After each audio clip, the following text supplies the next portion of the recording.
Hi there, my name is Hayden Lutek. I'm Head of External Relations here at LeasePlan, and today I'm joined by Berno Klein-Herenbrink. He's our Chief Commercial Officer, who's here today to share some insights about our recently released Car Cost Index. So Berno, thank you so much for joining me today. Thank you for having me, Hayden. Of course. So Berno, first of all, maybe you can tell us a bit, what is the Car Cost Index and why is it so important for LeasePlan? The Car Cost Index was inspired by the Big Mac Index, as it was created by the economists a long time ago. What we wanted to do is to make the cost of a car comparable country by country and to include all costs relevant to a car, including the taxes, including the different systems that exist in countries, to show the differences on various categories of cars per country. And we will use the Big Mac Index as the inspiration for that. Can you maybe shed some light on what you think are the main findings this year? The biggest finding that we have this year is that we actually see the cost of a full electric vehicle becoming much more attractive relative to the internal combustion engine.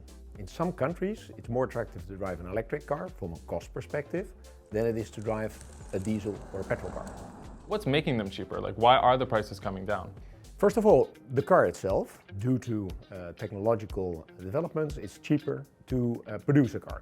The second is that more and more countries are taking the incentives seriously. So we see indeed tax incentives or subsidies. But thirdly, is what we now see happening is that if you look at particularly recently, cost of petrol, cost of diesel have gone up.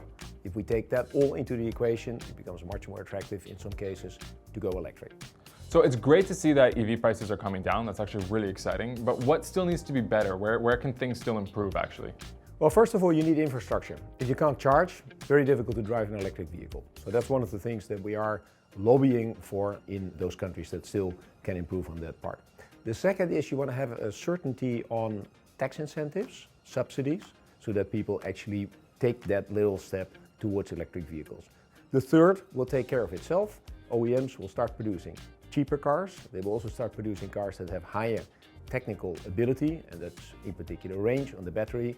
And as a result of that, we're quite convinced that the advancement of electric vehicles will continue.